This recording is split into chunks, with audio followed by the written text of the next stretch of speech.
அன்பான உறவுகள் அனைவருக்கும் என்னுடைய முதற்கண் வணக்கத்தோடு மாமன்னர் மருதுபாண்டியர்கள் அளித்த மானாமதுரை தேர் மற்றும் மானாமதுரை சிவன் கோவில் கோபுரத்தை பற்றி தான் காண இருக்கின்றோம். காளையார் கோவிலுக்கு மட்டுமல்ல, புகழ்பெற்ற மானாமதுரை சோமேஸ்வரர் கோவிலுக்கு மாமன்னர் மருதுபாண்டியர்கள் திருத்தேர் வழங்கியுள்ளனர். தேர் மட்டுமல்ல, மானாமதுரை சோமேஸ்வரர் கோவில் கோபுரமும் மருதுபாண்டியர்களின் திருப்பணியால் உருவானதே. இந்த இக்கோபுரம் 3 நிலைகளையும் 50 அடி உயரமும் கொண்டது.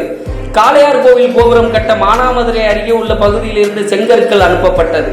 அவ்வாறு மானாமதுரை பகுதியிலிருந்து காளையார் கோவிலுக்கு அனுப்பப்பட்ட கற்களில் ஒரு பகுதி 1000 கற்களுக்கு ஒரு கல் வீதம் சேர்ந்த கற்களை கொண்டு கட்டப்பட்டதே இக்கோபுரம் என்று சொல்லப்படுகிறது.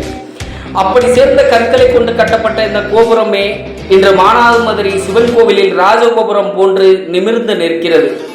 காளையார் கோவிலுக்கு கோபுரம் கட்ட கல் அனுப்பும் போது அதை வைத்து மானாமதுரை கோவிலில் கோபுரம் கட்டவும் செய்த மருதுபாண்டியர்கள் தான் எவ்வளவு புத்திசாலிகள், இறை நேசர்கள் என்பதை கொஞ்சம் நெகிழ செய்கிறது இவர்களுடைய ஆன்மீகமும் திருப்பணிகளும். நன்றி, வணக்கம்.